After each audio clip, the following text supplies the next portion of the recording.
Bienvenue à Info Soir, voici les titres. La mobilisation se poursuit face à la vague de froid. Un dispositif d'alerte vient en aide aux populations des zones enclavées. Exemple, dans cette édition, dans la province de Taounat.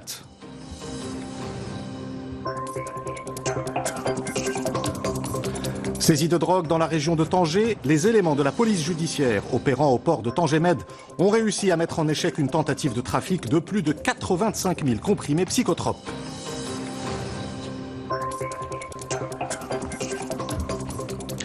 C'est l'une des principales destinations touristiques du royaume. Fès a accueilli une rencontre entre la ministre du Tourisme et les opérateurs des secteurs touristiques et de l'artisanat, deux activités qui représentent un levier de croissance pour la région. À la fin de ce journal, une exposition de Rani Belmaachi, une rétrospective de 50 ans de carrière présentant une centaine d'œuvres à découvrir à la galerie So Art à Casablanca. Madame, Monsieur, bonsoir. Nous ouvrons ce journal par la mobilisation face à la vague de froid. Le dispositif d'alerte mis en place dans les régions touchées permet de venir en aide aux populations des zones enclavées. C'est le cas notamment dans la province de Taounat, où le comité de veille s'est réuni pour présenter une série de mesures préventives. Reportage à Dil Hamini, le récit de Rizlan Taibi. Tous les techniciens du parc des engins de la province de Taounat sont mobilisés. Les chauffeurs de ces 30 véhicules ainsi que leurs assistants doivent désormais être prêts à tout moment à être déployés sur les tronçons de route qui pourraient éventuellement être bloqués par les précipitations. Chasse-neige, pelleteuse, camions, niveleuses, tous les engins ont été contrôlés. Le comité de veille de la province a mis le point sur les préparatifs pour affronter cette saison pluvieuse. Le parc à engins a été réaménagé et rénové pour que les engins restent en bon état. Nous disposons aussi de citernes de carburant et de camions ravitailleurs pour rationaliser les dépenses. Cette réunion a été l'occasion de passer en revue ce qui a été entrepris par les différents départements pour affronter la pluie et la neige. La santé est aussi au programme. Un staff médical de plus de 100 personnes, dont 25 médecins, toutes spécialités confondues, vont sillonner durant les prochaines semaines les communes les plus touchées par la vague de froid. Les populations ciblées par l'opération Rehaya du ministère de la Santé pour cette année sont les enfants, les personnes âgées souffrant de maladies chroniques et les femmes enceintes. Des médicaments leur seront distribués. Des consultations itinérantes sont programmées dans 32 points de rassemblement à raison de 2 fois par mois, en particulier dans les communes de Ratba et Oudka, où le thermomètre a déjà atteint des températures négatives. La vague de froid touche également la région de Midelt, qui a aussi connu une série de secousses telluriques au cours de ces derniers jours. La dernière en date a été enregistrée hier matin avec une magnitude de 3,6 sur l'échelle de Richter. L'épicentre est situé dans la commune de Nzala, où le ministre de l'Éducation a visité l'école communale d'Inmel pour mesurer l'ampleur des dégâts causés par les secousses. C'est un reportage d'Abd Samad Ta'am, le récit est de Rita Saha. Ces enfants, originaires de la province de Midelt, ont enfin pu retrouver le chemin de l'école. Si désormais le danger d'un nouveau séisme est écarté, certaines salles de classe portent encore les marques du tremblement de terre qui a secoué la région il y a 10 jours. Nous avons étudié dans des tentes pendant 2 jours et on nous avait même installé des tables. On rattrape les cours que nous avons manqués avec nos instituteurs. C'est vrai qu'on a eu un peu peur. La vie a donc repris son cours à Inmel. Après cet épisode sismique, les 90 élèves de cette école ont pu reprendre leurs habitudes. Afin de mettre en place les mesures adéquates pour les encourager à poursuivre leur scolarité, le ministre de tutelle s'est rendu sur place. L'occasion pour Saïd Hamzazi de faire un état des lieux. J'ai discuté avec les instituteurs qui ont l'air rassurés, ainsi que les habitants de la région.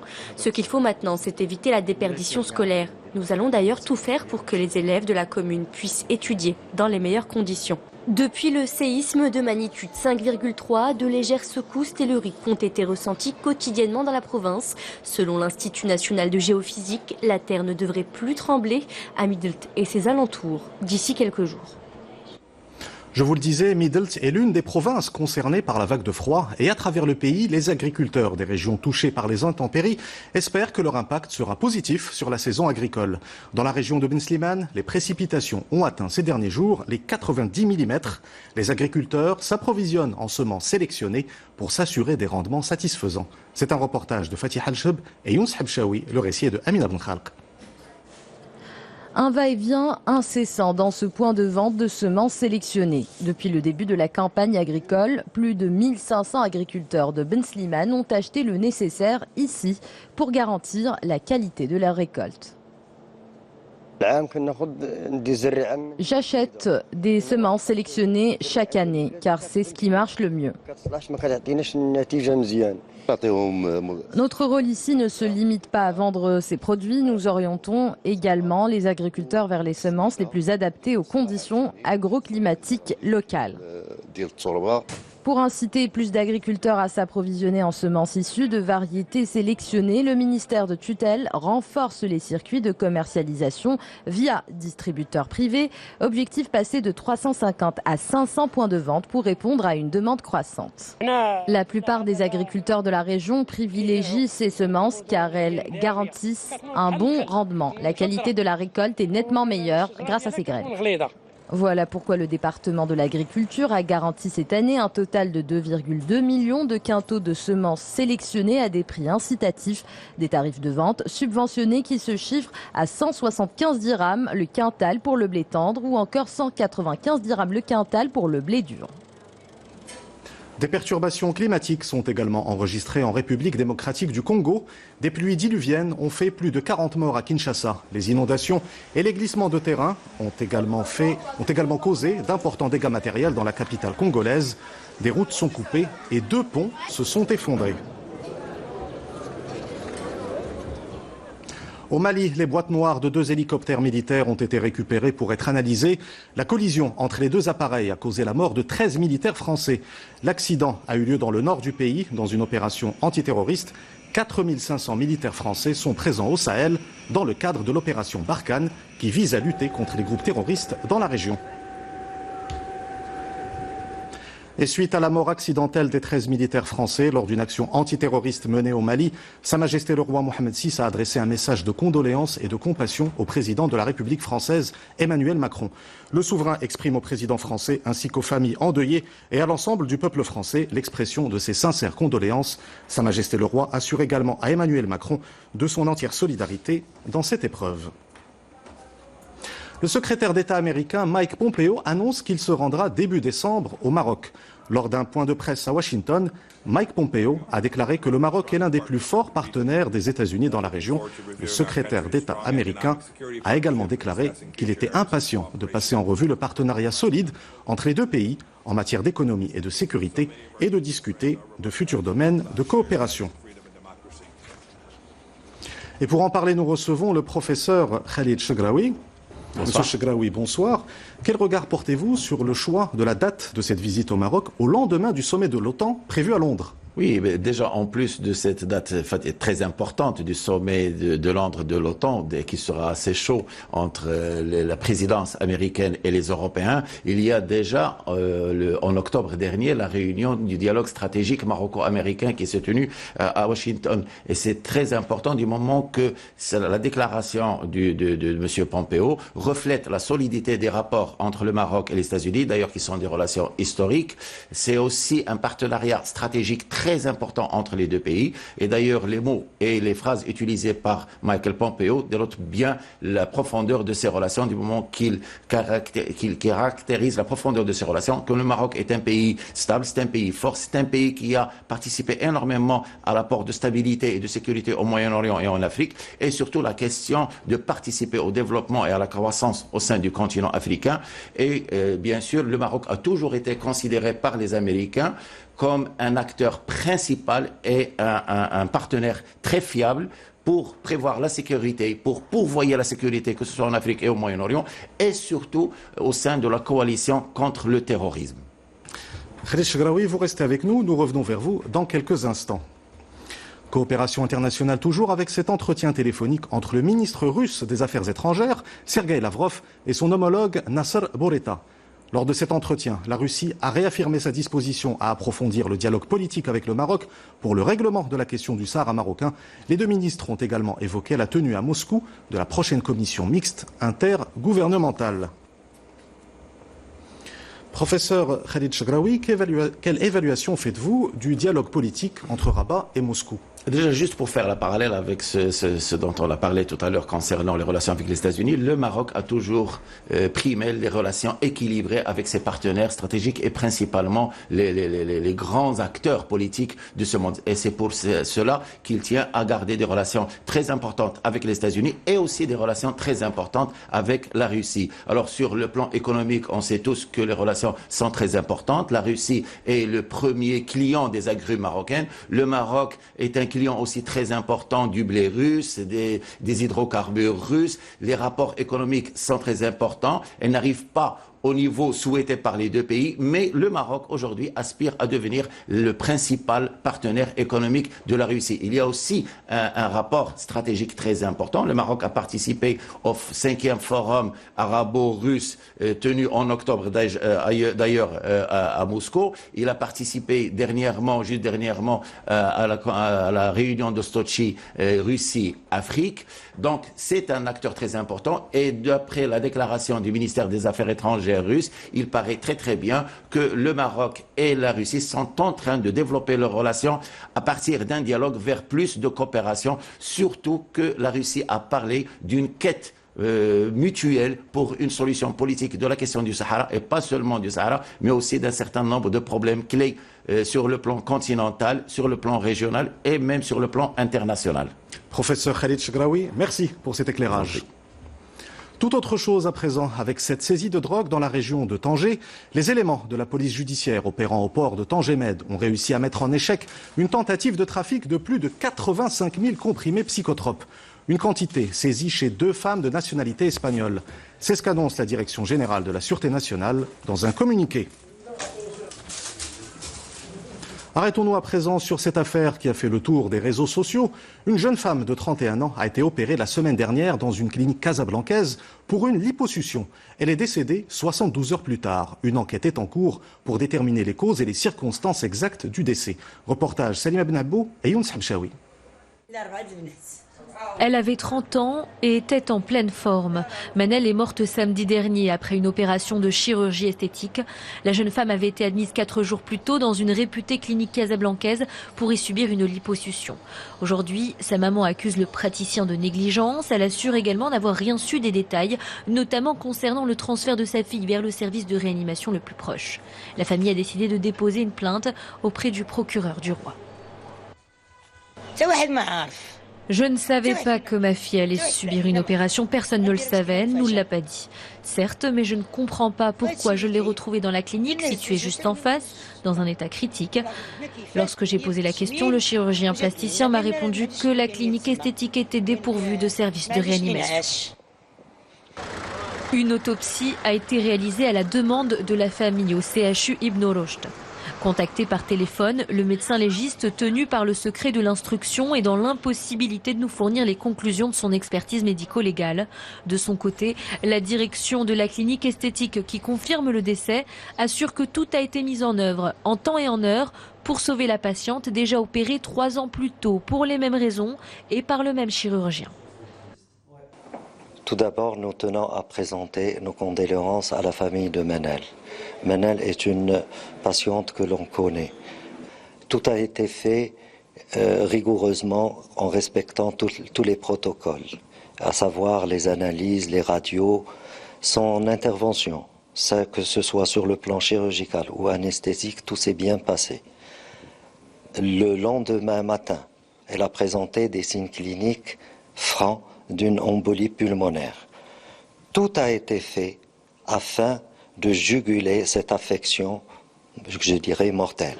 L'autopsie doit justement confirmer ou réfuter l'embolie pulmonaire, cet accident post-opératoire extrêmement rare qui complique encore 0,2% des interventions chirurgicales comportant une anesthésie générale. Il y a toujours un risque.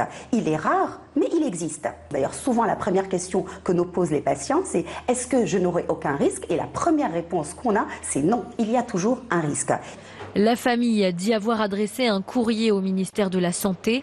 Ce dernier aurait d'ailleurs donné lieu, d'après la direction de la clinique esthétique, à une commission d'enquête menée conjointement avec le Conseil régional de l'Ordre des médecins pour faire toute la transparence sur les causes du décès de la jeune femme. Affaire à suivre. Pour leur 3e édition, les panafricaines ont choisi le thème des changements climatiques. Ce réseau regroupe des femmes journalistes en Afrique. 300 journalistes venus de 54 pays du continent se donneront rendez-vous à Casablanca les 6 et 7 mars prochains. Et en attendant que se tienne cette rencontre, les panafricaines marocaines du réseau se sont réunies hier soir dans l'objectif de créer leur section. Le bilan de la précédente édition, Forte en Action, a été présenté. Reportage Hind Ben Abdenbi et Abdelali Mkawi.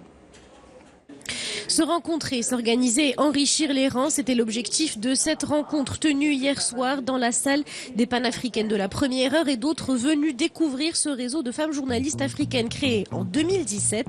L'occasion de présenter le bilan du plan d'action mis en place lors du dernier forum, mais également d'insister sur l'importance de l'engagement de toutes.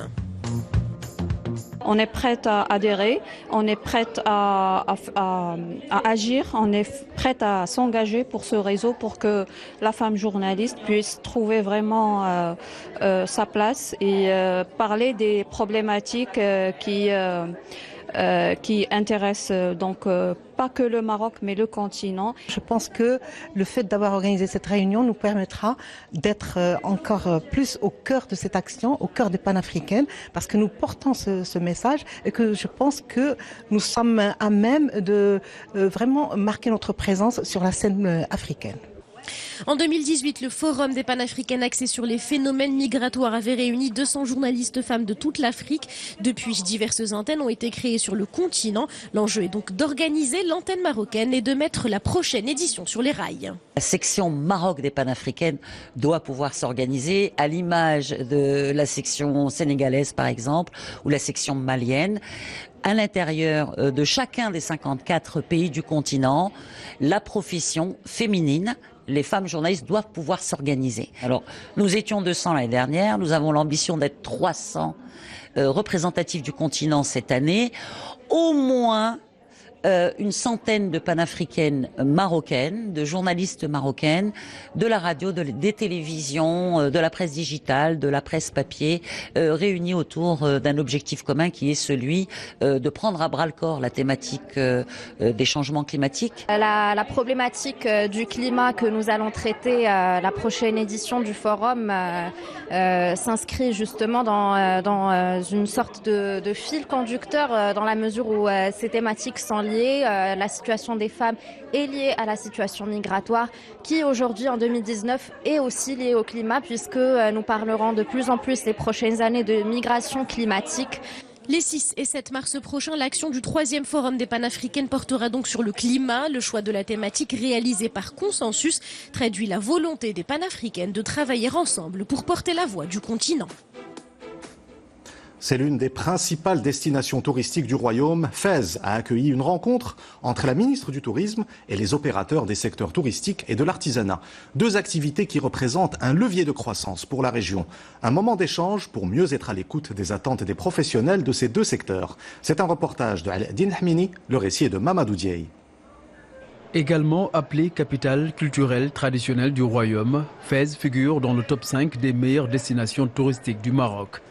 En fin 2018, la ville a dépassé le cap du million de nuitées, un potentiel touristique que la tutelle et les responsables de la région entendent booster. Il faut noter que le tourisme et l'artisanat traditionnel font partie des 4 leviers prioritaires du plan de développement de la région de Fès. C'est une destination touristique très importante qui dispose de beaucoup de potentialités, d'autant plus que la région enregistre une croissance remarquable dans le secteur touristique et celui du transport aérien.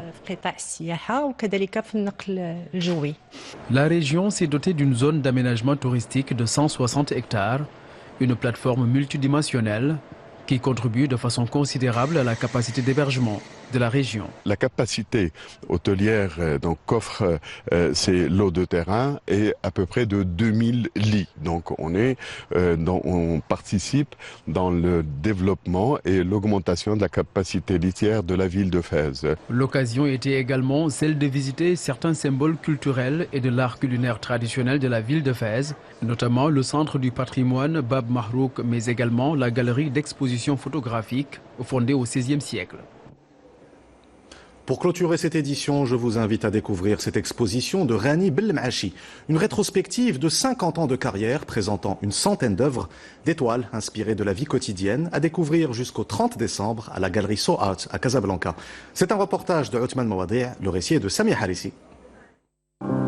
John Lennon et son légendaire Imagine ont inspiré l'œuvre et la vie de Rani Belmaachi. Du chanteur des Beatles, l'artiste a peint un triptyque exposé dans les années 80 à la Cité internationale des arts à Paris. 20 ans après, Rani Belmaachi reprend sa série de portraits sans que sa peinture, à mi-chemin entre abstraction et figuration, ne puisse être classée dans aucun courant particulier. On voit ici John Lennon, Marilyn Monroe et Greta Gutenberg.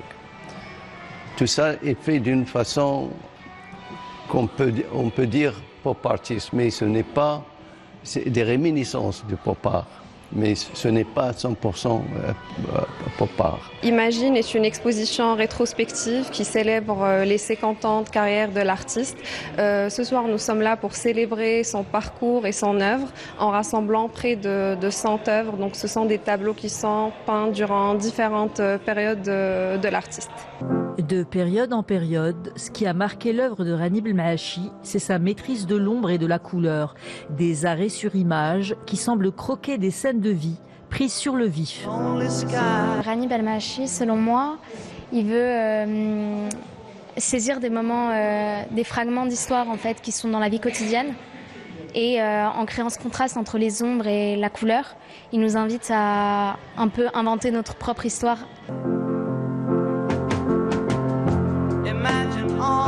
Les couleurs de Rani Belmaachi sont si puissantes qu'elles imposent un rythme et un mouvement à l'œuvre, en y insufflant une vie.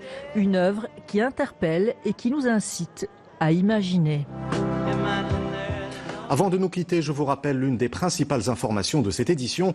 Une saisie de drogue dans la région de Tanger. Les éléments de la police judiciaire opérant au port de Tanger-Med ont réussi à mettre en échec une tentative de trafic de plus de 85 000 comprimés psychotropes.